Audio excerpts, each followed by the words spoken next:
የተለያዩ መረጃዎች ናቸው ያሉን። እንግዲህ አጠራጠር እያደረኩ ያስኳቸውን መረጃዎች አደርሳለሁኝ። በመጀመሪያ ወደ ማዕከላዊ ጎንደር የሚወስደን መረጃ ማስቀደም ነው የምጀምረው። ማዕከላዊ ጎንደር ወደ ምዕራብ በለሳ አካባቢ በተለይ ፈንጣ ሐዋርያት ተብሎ ቢጠራ አካባቢ ትላንትና በአካባቢው ውጊያ ስለመኖሩ የመረጃ ምንጮቻችን አድርሰውናል። ይሄ ቦታ ከደንቀዝ ቤተ መንግስት አቅራቢያ የሚገኝ ቦታ እንደሆነ ነው የተሰማ ነው። ትላንትና እስከ ምሽቱ 12 ሰዓት በነበረው ውጊያ በአካባቢው በርካታ የሚሊሻ አባላት ስለመሞታቸው ነው የተሰማው። ውጊያ የነበረው እንግዲህ ያው በአካባቢው ባሉ የፋኖ አባላት እንዲሁም ደግሞ በሌላ ወገን ደግሞ የሚሊሻ የፖሊስና የመከላከያ አባላት በአንድ ላይ ሆነው ነው። በዚህ ውስጥ እንግዲህ እስከ ትላንት ድረስ እንኳን 5 የሚሊሻ አባላት ስለመሞታቸው የመረጃ ምንጮቹ አድርሰዋል። ከዛ በኋላ ውጊያው ማምሻውን በአካባቢው የቆመ መሆኑን የገለጹት የመረጃ ምንጮቻችን ዛሬ ግን በአካባቢው ወደ ጎንደር ዙሪያ ወረዳ መጥቶ ወደ ጎላ ተብሎ የሚጠራው አካባቢ የከባድ መሳሪያ ድብደባ እንዳለ ነው እየሰማ ነው። በዚህ የከባድ መሳሪያ ድብደባ እንግዲህ የደረሰውን ጉዳትና ዝርዝር ሁኔታዎችን ለማረጋገጥ ጊዜው ገና ነው። እንግዲህ በአካባቢው ግን አሁን የከባድ መሳሪያ ተኩስ ሞርተርን ጨምሮ ሌሎች ከባድ መሳሪያዎች ይሰማሉ ሲሉ ነው የመረጃ ምንጮቻችን የገለጹት። ትላንትና እንደዚሁ እስቲ አካባቢ የአካባቢው የአመራር አባላት የብልጽግና በተለይ የፖለቲካ ሰዎች በፋኖ ኃይሎች ታፍነው መወሰዳቸውን ስንገልጽ ነበረ። ይህንን በተመለከተ እንግዲህ መረጃዎች ደርሰውናል። የተወሰዱ ሰዎች ቁጥር 2 እንደሆነ እንደዚሁም ስማዳ አካባቢ ደግሞ የፖሊስ አባላትና እንደዚሁም ደግሞ የአካባቢው ስራ አስኪያጅ የሆኑ ሰዎችም ስለመያዛቸው ነው የገለጹልን የመረጃ ምንጮቻችን። ይህንን በተመለከተ ግን በምን ምክንያት እንደሆነ የተገለጸ ነገር የለም ብለዋል የመረጃ ምንጮቻችን። የእስቴ የተወሰዱት በመኖሪያ ቤታቸው ውስጥ በነበሩበት ጊዜ ነው ተብሏል። ይህን እንግዲህ በአካባቢው ያሉ የፋኖ አባላት ናቸው ይህንን ተግባር የፈጸሙት እንደሆነ ነው የገለጹት። ከዚህ ጋር የተያያዘ ዝርዝር መረጃ የሚደርስ ከሆነ እናቀርባለን። የተለየ ጉዳት ግን ስለመድረሱ ግን እስካሁን የተሰማ ነገር የለም። ሌላ መረጃችን ወደ ምዕራብ ወሎ አካባቢዎች በተለይ ደቡብ ወሎ ምዕራብ ወረዳዎች ተብሎ የሚጠራው መካነ ሰላም አካባቢ በሰዎች ላይ ከተማ አካባቢ ድብደባ አለ። በተለይ 04 ተብሎ የሚጠራው ቀበሌ አካባቢ ሰዎች መሳሪያ ያላችሁ ደብቃችሁ አላምጡ በሚል ከፍተኛ ድብደባ እየተፈጸመባቸው እንደሆነ ነው በመንግስት የጸጥታ አባላት እየሰማ ነው። ይህ እንግዲህ ብዙ አካባቢዎች ያለ ተመሳሳይ ተግባር ነው። መሳሪያ አንተው በሚል ይደበደባሉ፣ ሰዎች ይታሰራሉ። ይህንን የሚያደርጉ ከሆነ ደግሞ ከፍተኛ ገንዘብ ይጠይቃሉ። ይህንን እዛ አካባቢ ሰምተናል። ወደ ደብረ ታቦር አካባቢ የሰማነው መረጃ ነው። አጠቃላይ ወደ አማራ ክልል ሊሆን እንደሚችል ነው የመረጃ ምንጮቻችን የሚገምቱት። ምንድነው በአካባቢው ያሉ የወረዳ እና የዞን የብልጽግና ተሿሚዎች በመንግስት መኪና እንዳይንቀሳቀሱ ከቦታ ቦታ የሚል ትዕዛዝ ተላልፏል ነው የሚሉት፣ ወይም ደግሞ መመሪያ ሊባል ይችላል። ይሄ ተላልፏል ብለዋል የመረጃ ምንጮቻችን። እነሱ ብቻ ሳይሆን ቤተሰቦቻቸው ጭምር በመንግስት ተሽከርካሪዎች እንዳይንቀሳቀሱ ተብሏል ነው የሚሉት። ይሄ በዛ በደብረ ታቦር ቀጠና የተሰማ ቢሆንም ግን በአጠቃላይ በአማራ ክልል ደረጃ ሳይሆን አይቀርም ይላሉ የመረጃ ምንጮቻችን። ለዚህ የመረጃ ምንጮቻችን ግምታቸውን ሲያስቀምጡ እንግዲህ በተደጋጋሚ በባለስልጣናት በአካባቢው በመንግስት ተሽከርካሪዎች ሲሄዱ በአካባቢው ባሉ የፋኖ ኃይሎች ጥቃት ሰለባ በመሆናቸው ምክንያት ነው ብለው ይገምታሉ። አሁን ቤተሰቦቻቸውም ጭምር በእነዚህ ተሽከርካሪዎች እንዳይጠቀሙና የህዝብ ትራንስፖርት እንዲጠቀሙ ትዕዛዝ መተላለፉን ሰምተናል ነው ያሉት። በቅርቡ ስብሰባ ይደረግበታል ወደ ተባለው አካባቢ እንቅስቃሴያቸው በዚህ ደረጃ በህዝብ ትራንስፖርት እንዲሆን ስለመባሉም የመረጃ ምንጮቻችን ነግረውናል። እንግዲህ ይህንን በተመለከተ ካሁን በፊት በተሽከርካሪዎች ላይ በተደጋጋሚ የደረሰ ጥቃት የምናስታውሰው ነው። በተለይ በደብረ ታቦር አቅራቢያ አለም በር ወይም ደግሞ አመድ በር ከተማ አካባቢ ካሁን በፊት ከ23 በላይ የጸጥታ አባላትና ከ5 በላይ የሲቪክ ተሿሚዎች በመኪና እየተጓዙ በነበረበት ጊዜ በተከፈተ ጥቃት መገደላቸውን እናስታውሳለን። ምናልባት ይህ ሳይሆን አይቀርም መነሻ ምክንያቱ ነው የሚሉት የመረጃ ምንጮቻችን። ሌላው በዛው አካባቢ እንደው ደብረ ታቦር አካባቢ ያገኘነው ነው ለማሳያ ያክል ነው የሚሉት የመረጃ ምንጮቻችን።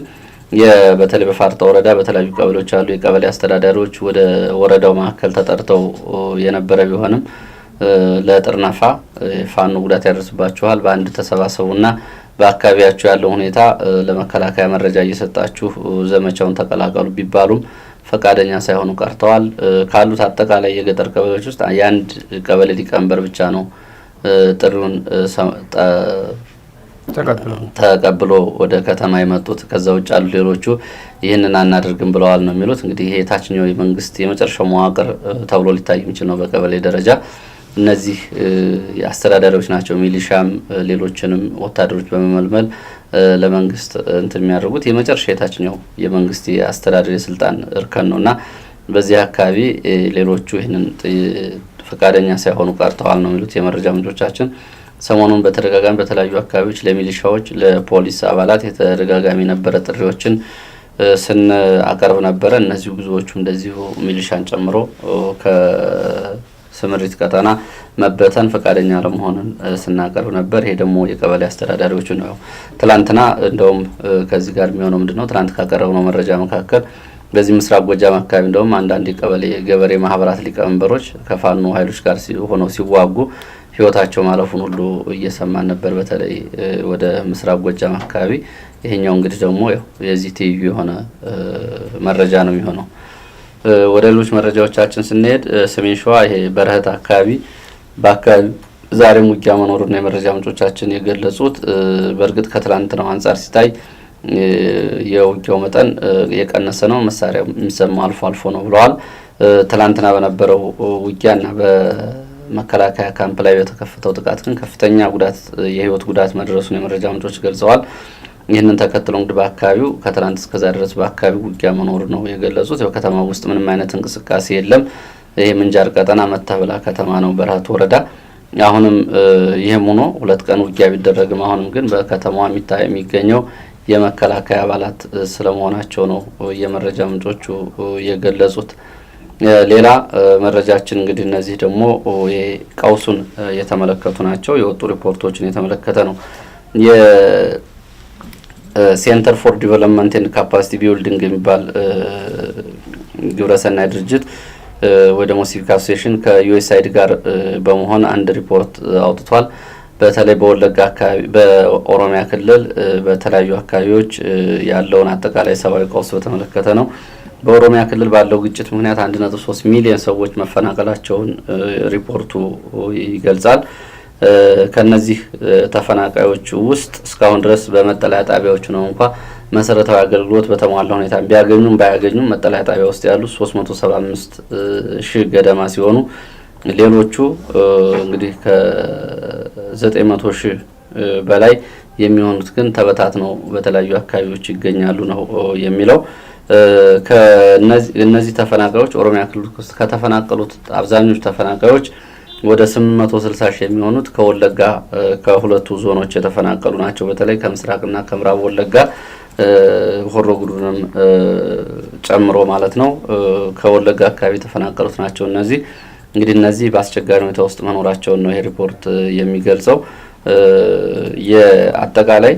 አጠቃላይ በዚህ አካባቢ ያለው ግጭት በተመለከተ የኦሮሞ ነጻነት ሰራዊት የመንግስት የጸጥታ ኃይሎችና የፋኖ አባላት በአካባቢው ለነዚህ ሰዎች መፈናቀል ምክንያት እንደሆኑ ነው ይሄ ሪፖርት የሚገልጸው።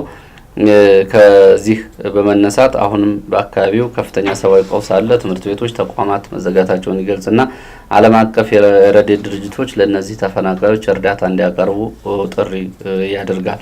እንግዲህ በተደጋጋሚ ሲገለጽ እንደነበረው እነዚህ እንግዲህ በአብዛኞቹ እኛም ካሁን በፊት የአማራ ማህበር በአሜሪካ የትሪፕል-ኤም በተደጋጋሚ ሪፖርቶች ሲያወጣ ነበር። ከዚህ አካባቢ በአብዛኛው የተፈናቀሉት የአማራ ተወላጆች ናቸው። እንግዲህ ከ1.3 ሚሊዮን አሁን በቁጥር ምን ያክል እንደሆኑ ማስቀመጥ ቢያስቸግርም ግን በነሲብ አሃዝ ግን በአብዛኛው ግን የተፈናቀሉት የአማራ ተወላጆች ናቸው። ከዚህ አካባቢ ተፈናቅለው በአማራ ክልል በተለያዩ አካባቢዎች የሚገኙ መጠለያ ካምፖች ውስጥ ያሉ ይታወቃሉ። ደብረ ብርሃን፣ ኮምቦልቻ፣ ሀይቅ፣ ጃራ፣ ደብረ ታቦር፣ ፍኖተ ሰላም፣ ባህር ዳር እንደዚሁም ደግሞ በሌሎች አካባቢዎች በርካታ ተፈናቃዮች በካምፖች ውስጥ ይገኛሉ። ከዛ ውጭ ያሉት በተለያዩ አካባቢ ተበትነው እንደሚገኙ ነው ይሄ ሪፖርት የገለጸው። ይሄ እዛ አካባቢ ያለ ሪፖርት ነው። ይህንን ተከትሎ በነገራችን ላይ ወለጋ አካባቢ ለ5 ዓመት በቆየው የአካባቢያዊ ቀውስ ከፍተኛ ወረርሽኝ እየተከሰተ መሆኑና በሕክምና መቆጣጠር የሚቻሉ አካባቢያዊ አየር ወለድ ውሃ ወለድ በሽታዎች ጭምር በአካባቢው ከፍተኛ ጉዳት እያደረሱ እንደሆነ ይገለጻል። የምግብ እጥረትም በህፃናት ላይ ሞት እያመጣ እንደሆነ ነው የሚገለጸው። ሌላ የአማራ ክልልም እንደዚሁ በድርቅና በረሃብ በርካታ ሰዎች እየሞቱ ስለመሆናቸው ሪፖርቶች እየወጡ ነው። ዛሬ የወጣ ሪፖርት በዋግ ኽምራ አካባቢ ከድርቅ ጋር በተያያዘ 6 ሰዎች መሞታቸውን የኢትዮ ኤፍኤም የአካባቢውን ባለስልጣናት አናግሮ ዘግቧል። ባለፈው እንግዲህ በኢትዮ ኒውስም እንደዘገብ ነው በሰሜን ጎንደር ከ36 በላይ ሰዎች ከድርቅና ከረሃብ ጋር በተያያዙ በሽታዎች መሞታቸው ተገልጿል። በእነዚህ አካባቢዎች የዝናብ እጥረት ምክንያት በርካታ የቁም እንስሳት ማለቃቸውንና በሚሊዮን የሚገመቱ ሰዎች ለአስቸኳይ የምግብ እርዳታ መጋለጣቸውንም ዘግበናል። ሌላው መረጃችን እንደዚሁ እንግዲህ በኢትዮጵያ ውስጥ ያለው የጦርነት ቀውስ የፈጠረውን የኢኮኖሚያዊ ሁኔታ የሚያሳይ መረጃ ነው። አዲስ አበባ ያሉ ሆቴሎች ገቢያቸው በከፍተኛ ሁኔታ ማሽቆልቆሉን ገልጸዋል። በተለይ ባለኮከብ ሆቴሎች በኢትዮጵያ ባለው የሰላም እጦት ምክንያት ቀጥታ አሉታዊ ተጽዕኖ አርፎብናል ነው የሚሉት ሆቴሎቹ። በሰላም እጦቱ ምክንያት ቱሪስቶች ቀንሰዋል። ቱሪስቶች ወደ ኢትዮጵያ የሚሄዱ የሆቴሎች ገቢም ከዚህ ጋር በተያያዘ በጣም አሽቆልቁሏል። በአዲስ አበባ ይደረጉ የነበሩ ዓለም አቀፍ ስብሰባዎች ባለው የሰላም እና የጸጥታ ችግር ምክንያት ቀንሰዋል። የሆቴል ባለንብረቶች ይህንን ችግር ከተለያዩ አካላት ጋር ለመፍታት ቢሞክሩም ለውጥ አልመጣም። ሁኔታው በዚህ ከቀጠለ በቅርቡ ሰራተኞቻቸውን ሁሉ የሚከፍሉት ደሞዝ አጥተው ሊያሰናብቱ እንደሚችሉ የማህበሩ ፕሬዚዳንት ወይዘሮ አስቴር ሰለሞን መግለጻቸውን ይህን ኢትዮ ኤፍኤም ዘግቧል። እንግዲህ ይህንን ለማሳያነት የቀረበ ነው። በአጠቃላይ ካለው ሁኔታ እንግዲህ የአዲስ አበባ ውስጥ ሰዎች በረሃብ በተስፋ መቁረጥ እና ባለው የኑሮ ውድነት ምክንያት ያው ህይወታቸውን እያጠፉ መሆኑንም ጭምር ያው ትናንትና እንግዲህ አዲስ አበባ ከተማ አስተዳደር በነበረ ውይይት ላይ የቀረበው ሪፖርት እናስታውሳለን። ከዚህ ጋር እንግዲህ ጎን ለጎን ሊገለጹ የማይችሉ ማህበራዊ ኢኮኖሚያዊ ቀውሶች ጭምር እንግዲህ በሀገሪቱ ካለው ሁኔታ አንጻር በዋናነት እየተስተዋለ ነው። በተለይ በአማራ ክልል ያለው ውጊያ ከተጀመረ በኋላ አዲስ አበባ ላይ ያለው የኑሮ ውድነት በተለይ ከአዛ አካባቢ ከሚገቡ የእርሻ ምርቶች ጋር ባለው ሁኔታ በቀጥታ ተጽዕኖ እየታየ ነው። እስከ 60-70% ድረስ ነው የጤፍ እና የሌሎች የጥራጥሬ እህሎች ዋጋ ጭማሪ ያደረገው። በክልሉ ውስጥም ያለው ሁኔታ ይህንን ይመስላል። እነዚህ ናቸው እኔ በኩል ያሉ መረጃዎች። አመሰግናለሁ በለጠ። መረጃዎቻችንን እንቀጥላለን። የመጀመሪያ መረጃ ማድርገው በትናንትናው ዕለት ሙሉ ቀን ውጊያ ሲደረግበት የነበረው ቡሬ ቁጭ አካባቢ ያገኘነውን መረጃ በማስቀደም ነው። ቡሬ በተለይ ቁጭ ከተማ አካባቢ እና ከተማና ዙሪያው ዛሬም ከፍተኛ ውጥረት እንዳለ ነው የመረጃ ምንጮች የገለጹት። ለዚህ መነሻ የሆነው ደግሞ መከላከያ ዛሬም መመለሱን ተከትሎ ነው። በትናንትናው ዕለት ሙሉ ውጊያ ሲደረግ ከዋለ በኋላ መከላከያ ምሽቱን ከተማዋና አካባቢውን ለቆ ወደ ቡሬ ከተማ ተመልሶ እንዳደረና ይህንን ተከትሎ ተኩሱ ቆሞ እንደነበረ ነው የመረጃ ምንጮች ያረጋገጡት። በትናንትናው ዕለት የነበረው ውጊያ በጣም ከፍተኛ ሰብአዊና ቁሳዊ ጉዳት ያደረሰ ውጊያ እንደነበረ ነው የመረጃ ምንጮች ያረጋገጡት። በተዋጊዎቹ ወይም በተፋላሚዎች መካከል ከፍተኛ ጉዳት ተስተናግዷል። ከዛም ባለፈ ከ15 በላይ ንጹሃን ላይም እንደዚሁ ጉዳት ደርሷል። የህይወትና የአካል ጉዳት ደርሷል ነው የሚሉት የመረጃ ምንጮቻችን። ከቡሬ ከተማ 27-28 ኪሎ ሜትር አካባቢ የምትርቅ ነች ቁጭ ወደ ወለጋ መስመር ማለት ነው። በዚህ ቦታ እንግዲህ የተደረገው ውጊያ በተለይ መከላከያ ከባድ መሳሪያዎችን ነው ሲጠቀም የነበረው። በዚህም ተቋማት ላይ የጤና ተቋማት፣ የትምህርት ተቋማትና ቤተክርስቲያን አካባቢም እንደዚሁ የከባድ መሳሪያ ተተኳሾች ማረፋቸውን መረጃዎችን ዋቢ አድርገን መግለጻችን የሚታወስ ነው። መከላከያ ወደ ከተማው በእጅጉ ተጠግቶ በተለይ የከተማ መግቢያ መውጫዎቹ የሆኑትን ቋንጣ፣ አሽኩራ፣ ጃርማትና ሰንቶም መውጫ አካባቢን መቆጣጠር ችሎ እንደነበረ ይገልጻሉ የመረጃ ምንጮች።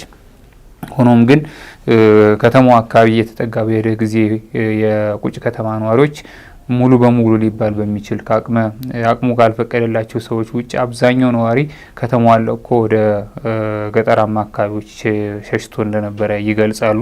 እንግዲህ ይህንን ውጊያው የነበረውን አጠቃላይ አስከፊነት ሊገልጽ የሚችል ነው። ምናልባት በተመሳይ ለንጽጽር ያቀረቡት ከዚህ ቀደም ደጋዳሞት ፈረስ ቤት ከተማ የነበረውን ሁኔታ ነው። ወደ አካባቢው መከላከያና ውጊያው እየቀረበ በሄደ ጊዜ የከተማዋ ነዋሪዎች ቀያቸውን ለቀው ወጥተው እንደነበረ የሚታወስ ነው። እንግዲህ በዚህ አካባቢ ስልክ ድጋሜ ተዘግቷል። ዛሬ መከላከያ እንደገና ወደ አካባቢው መንቀሳቀሱን ተከትሎ ነው ድጋሜ ውጥረት የነገሰው። ትናንት ይላሉ ተጨማሪው መረጃ ትናንት አጠቃላይ ውጊያው ሲደረግ ከዋለ በኋላ እና መከላከያ ወደ ቡሬ በሚመለስ ጊዜ ሁለት ቦታዎች ላይ እንደዚሁ ደፈጣ ጥቃት ተፈጽሟል ይላሉ። በተለይ ከወንበርማ አካባቢ የነበሩ የፋኖ ኃይሎች ደፈጣውን አድርሰዋል ብለው የመረጃ ምንጮች ይጠቅሳሉ። ዛልማና አለፋ የሚባሉ ቦታዎች ላይ ወደ ቡሬ ሲመለስ ምሽቱን ደፈጣዎች ተጥለው እንደዚሁ ከባድ ጉዳት ደርሷል። ተሽከርካሪዎችም ተገልብጠዋል። በደፈጣ ጥቃቱ የደረሰም ጉዳት እንዳለ ነው የመረጃ ምንጮቻችን የሚገልጹት። እንግዲህ አካባቢው ላይ ያለው ሁኔታ አሁንም ውጊያው ሊቀጥል የሚችልበት ሁኔታ ውስጥ ያለ ይመስላል ነው የሚሉት። ምክንያቱም አሁንም ውጥረቱ እንዳየለ ነው የመረጃ ምንጮቻችን የሚያረጋግጡት። ስልክ አገልግሎት ስለተቋረጠ በተወሰነ መልኩ ወደ ማታ አካባቢ ተመልሶ ነበር። አሁን ማለዳውን ደግሞ ተመልሶ ተቋርጧል። ምናልባት መረጃዎችን በሌላ ክፍለ ጊዜ አጠናቅረን የምንመለስ ይሆናል። የጉዳቱን መጠንም እንደዚሁ ተጨማሪ ማጣራት ለማድረግ እንሞክራለን። ጅጋ አካባቢ ስንሄድ ጅጋ በተመሳሳይ ጅጋ ከተማ ውስጥ ሰው አለ ማለት የሚቻል አይደለም። ነዋሪዎቹ ቀያቸውን መኖሪያ ቤታቸውን ጥለው ወጥተዋል። ትናንት መረጃዎችን እሁድ ዕለት የተፈጸመውን ነገር እያቀረብን ነበረ። በዝርዝር ነው ስናቀርብ የነበረው። በተለይ ፍተሻ ሲደረግ ይፈጸም የነበረውን በፍተሻ ወቅት ጥሬ ገንዘብና ጌጣጌጦች መወሰዳቸውን ከነዋሪዎች ማለት ነው፣ ከፍተኛ ስድብና ዛቻ እንዲሁም ድብደባ መፈጸሙን፣ የቤት እቃዎች መሰባበራቸውንና ለመያዣ በሚል በርካታ ሰዎች ወደ ፍኖተ ሰላም ተወስደው መታሰራቸውንም እንደዚሁ ገልጸን ነበረ። ዛሬ የተወሰነ ከዛ በኋላ ነዋሪዎች ወደ ቤታቸው የተመለሱ ቢሆንም በዛሬው ዕለት እንደ አዲስ ደግሞ ከፍተኛ ውጥረት በአካባቢው በመንገሱ ተመልሰው ወጥተዋል በርካቶች። ለዚህ መነሻ የሆነው ከደንበጫ አቅጣጫና ከፍኖተ ሰላም አቅጣጫ ብረት ለበስ የሆኑ ተሽከርካሪዎች ወደ ከተማው መመለሳቸውን ተከትሎ ነው። በዚህ ስጋት ወደ ቋሪት አቅጣጫ ያቀናሉና ባለፈው አጤ ውሃ አካባቢ የነበረው ውጊያ እንደገና ሊያገረሽ ይችላል የሚል ስጋት የነበራቸው ቢሆንም ይህን መረጃ እስካጠናቀርንበት ጊዜ ድረስ ግን ሁለቱ ከተገናኙ በኋላ ከደንበጫ አቅጣጫና ከፍኖተ ሰላም አቅጣጫ የመጣው ተመልሰው ወደ ፍኖተ ሰላም እንደሄዱ ይገልጻሉ የመረጃ ምንጮች። ምናልባት ግምታቸው ነው ይሄ። ምናልባት ቁጭ አካባቢ ያለው ሁኔታ ከተጨማሪ ኃይል እንዲገባስ ጠይቆ ከሆነ ከደንበጫ ያለውን ለመቀበል ሊሆን ይችላል ከፍኖተ ሰላም የመጡት የሚልም ግምታቸውን ሰጥቷል። በመረጃ ደረጃ ግን ከግምት ባለፈ የነበረው መረጃ አጠቃላይ ይህን የመሰለ ነው። ባለፈው ከነበረው ሁኔታ አንጻር እንደ ማሳያ ይሆናቸዋል። ይህንን እሳቸውም እንዲጠቀስ ፍቃዳቸውን ስለሰጡ በሚል የእሁድ ዕለታውን ማለት ነው ገንዘብ የተወሰደባቸው፣ ጌጣጌጥ የተወሰደባቸው አሁን ስንጠቅሰው የነበረውን በጣም በሚገርም ሁኔታ እንደ ማሳያ ይሆናል ተብሎ በጣም ብዙ ለሚዲያ የማይመጥኑ ነገሮችን ነው የሚሰሙት። ግን በአንድ መነኩሴ ቤት ውስጥ ገብተው 10,000 ብር ወስደዋል። ልጆቻቸው በአጋጣሚ ቤት አልነበሩ እና ስማቸው አቧይ ፈጠነ ይባላሉ። አቧይ ፈጠነ ፍቃድ ስለሰጡ ነው በስምም ቢጠቀሱ እና ቤታቸው ውስጥ ገብቶ ፍተሻ ሲደረግ ያው ቤት ለቤት ፍተሻው አብዛኞቹን ቤቶች የሸፈነ ስለነበረ በተለይ አስፓልቱ አካባቢ ያሉትን 10,000 ብር እንደተወሰደባቸው ባለፈው እሁድ ማለት ነው ይህንን ገልጸዋል። አሁን ጅጋ ከተማ ሁሉም ነገር ዝግ ነው ማለት ይቻላል። ቤቶቹ ተዘግተው ነው የሚታዩት። የጤና ተቋማት፣ የግል ተቋማት ሳይቀር ነው የተዘጉት። የመንግስት ተቋማት የሚታሰብ አይደለም። ሁሉም ነገር ዝግ ነው ማለት የሚቻል ነው። አብዛኛው ነዋሪም አሁንም ወደ ቀየው አልተመለሰም ነው የሚሉት። ደንበጫ አካባቢ ከዚህ ቀደም ዋድ ኢየሱስ የነበረውን ሁኔታ መረጃ መዘገባችን የሚታወስ ነው። ዋድ ኢየሱስ ከደንበጫ በቅርብ ርቀት ላይ የምትገኝ ከተማ ውጊያ መደረጉንና ያንን ተከትሎ የነበረውን አጠቃላይ ሁኔታ በመረጃ ክፍለ ጊዜያችን አጋርተን ነበረ። በወቅቱ መከላከያ ወደ ደንበጫ ከተማ ሲመለስ የግል ተሽከርካሪ የግል ባለ ንብረቶች ንብረት የሆኑ ማለት ነው ተሽከርካሪዎችን ተጠቅሞ ይዞ ነበር ለግዳጅ በሚል ወደ ደንበጫ ይዞ መጥቶ ነበር ይላሉ የመረጃ ምንጮች። አሁን ላይ ባለ ንብረቶቹ ግዳጁ ካበቃ ንብረታችን ሊመለስ ይገባል ብለው ይጠይቃሉ። ሰሞኑን ሲጉላሉ ከቆዩ በኋላ ግን ገንዘብ እየከፈሉ ንብረታቸውን እንዲወስዱ ተደርገዋል ነው የሚሉት የመረጃ ምንጮች። እና ምስጋናው ቢቀር እንኳን ገንዘብ መጠየቃችን ፍጹም አግባብነት የሌለው ነው ይላሉ። ጉዳት የደረሰባቸው ተሽከርካሪዎችም እንዳሉ ነው እንግዲህ የመረጃ ምንጮቻችን የሚገልጹት። ዋዲ ኢየሱስ በወቅቱ ከፍተኛ የሆነ ንጹሐንም በተዋጊዎች ላይም ጉዳት ያደረሰ ውጊያ እንደነበረ መዘገባችን የሚታወስ ነው። ወደ ደንበጫ ወደ አዴት ስንሄድ አዴት ከሰሞኑ የነበረው ሁኔታ አጠቃላይ እያቀረብን ነበረ። በሞሰቦ አካባቢ ካምፕ አድርጎ መከላከያ በዚህም የአካባቢውን የሀገር ሽማግሌዎች፣ የሃይማኖት አባቶች ማወያየቱንም በትናንትናው ዕለት ስንጠቅስ ነበረ። የሚገርም ታሪክ የደረሰን የትናንት እሁድ ሳምንት ከውጊያው ማግስት ማለት ነው በአካባቢው ላይ ካሉ ስምሪት ካሉ መከላከያዎች መካከል ሬዲዮም የያዘ ስለሆነ በአመራር ደረጃ ያለ ነው ብለን እንገምታለን ይላሉ። የዚህ የአካባቢው ተወላጅ የመከላከያ ሰራዊት መኮንን አባቱ ተገድሏል። በመከላከያ የቤት ለቤት ፍተሻና መሳሪያ ገፋ ሲደረግ ነው የተገደለው ይላሉ የመረጃ ምንጮች። ኢብራሂም ይባላሉ አባቱ። የጸደይ ባንክ ጥበቃ ናቸው። ይህን ያህል ዝርዝር ስለሆነ ነው ለዛሬ ማቅረብ የወደድ ነው እያጣራን ስለነበር ማለት ነውና እሳቸው በአካባቢው የሚወደዱ በጥበቃ ስራ ላይ የነበሩ ናቸው። ጸደይ ባንክ ስማቸውም ኢብራሂም ይባላል እና ልጃቸው ስምሪት ባልወሰደበት ቀጠና ነው መሳሪያ ታጥቀሃል በሚል በመከላከያ ሰራዊት አባላት ተገድለዋል የተባለው። እንግዲህ ከዛ በኋላ ግን እንግዲህ ይሄ መኮንንም አባቱን እንደቀበረ ይገልጻሉ የመረጃ ምንጮች። ከዛ በኋላ ቢያንስ ግን ከዛ ቀደም የነበረውን አይነት በአደባባይ ግድያ ዘፈቀዳዊ ግድያውና ድብደባው ጋብ ብሏል። ምንም እንኳ ነዋሪዎች አሁንም ድረስ ከከተማ እየወጡና በርካቶች የሚወጡ ቢሆንም ቢያንስ ከዛ በኋላ ግን ከፍተኛ መደናገጥ እንደነበረ ነው የከተማዋ ነዋሪዎች ለኢትዮ ኒውስ የገለጹት።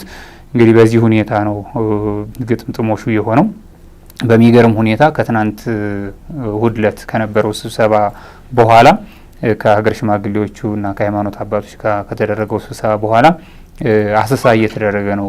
የሽማግሌዎቹንም ሌሎችም ነዋሪዎች አስክሬኖች የወደቁትን አስክሬኖች ከ12 ቀናት በኋላ ሁሉ በየጥሻው የወደቁ የንጹሐን አስክሬን ተገኝቷል እና ትናንት ድረስ ቀብር መፈጸሙን ነው የመረጃ ምንጮቻችን ያረጋገጡት። ይሄ አዴት የሆነ ነው። ምን ያህል አሳዛኝ ነገሮች እየተፈጸሙ እንደሆነ በዚሁ ፍንጭ የሚሰጥ ነው። በመጨረሻ ኦሮሚያ ክልል ሁለት መረጃዎችን ላቅርብ። በተለይ መረጃዎቹ አንደኛው መረጃ የዋዜማ ነው። ሌላኛው ደግሞ የአዲስ ማለዳ ነው። ዋዜማ በዘገባው ላይ እንደጠቀሰው ከሆነ በኦሮሚያ ክልል በተለይ ሰሜን ሸዋ ዞን ኦሮሚያ ክልል ሰሜን ሸዋ ዞን የመንግስት ተቋማት ላይ የሚደረጉ ዝርፊያዎችና ውድመቶች መበራካታቸውንና ተባብሰው መቀጠሉን ነው የሚያነሳው። ድርጊቱ በኦነግ ሸኔ እንደተፈጸመ መረጃዎች ነግረውኛል ብሎ ነው ዘገባው የሚያነሳው። መኮጥሪ ቱሉ ሚልኪ ከዚህ ቀደም እኛም በዘገባችን ውጊያ የተደረገባት አካባቢ እንደነበረች ጠቅሰን ነበረ። ጓሃጽዮን ሳንደርስ ያለች ከተማ ነች፣ ሰሜን ሸዋ በፊቻ አቅጣጫ ማለት ነው። እና ንግድ ባንክ፣ አዋሽ ባንክ እና ሲንቄ ባንኮች ላይ በቀን ጨምሮ ማለት ነው ማታ ብቻ ሳይሆን ቀንን ጨምሮ ዝርፊያና ውድመት እየተፈጸመ ስለመሆኑ ያትታል። ባለፈው ቅዳሜ አቦቴ ወረዳ አለም ገና ከተማ ደግሞ ውጊያ ሲደረግ እንደነበረ ያነሳል። የውጊያው የተደረገው በመከላከያና በኦነግ ሸኔ አባላት መካከል እንደሆነ ያነሳል። በዚህ ውጊያ አርሶ አደሮች መሞታቸውንና የአካል ጉዳት እንደደረሰባቸውም እንደዚሁ ዘገባው ጨምሮ ይጠቅሳል። በትናንትናው ዕለት ደግሞ ዱከም ከተማ ከአዲስ አበባ 20 ኪሎ ሜትር ብቻ ምትርቅ ነች። እንግዲህ ዱከም ከተማ በዱከም ከተማ እንደዚሁ የተኩስ ልውውጥ እንደተደረገ በመከላከያና በኦነግ ሸኔ መካከል ይገልጻል። በዚህ የተኩስ ልውውጥ ስለደረሰው ጉዳት ግን አይጠቅስም።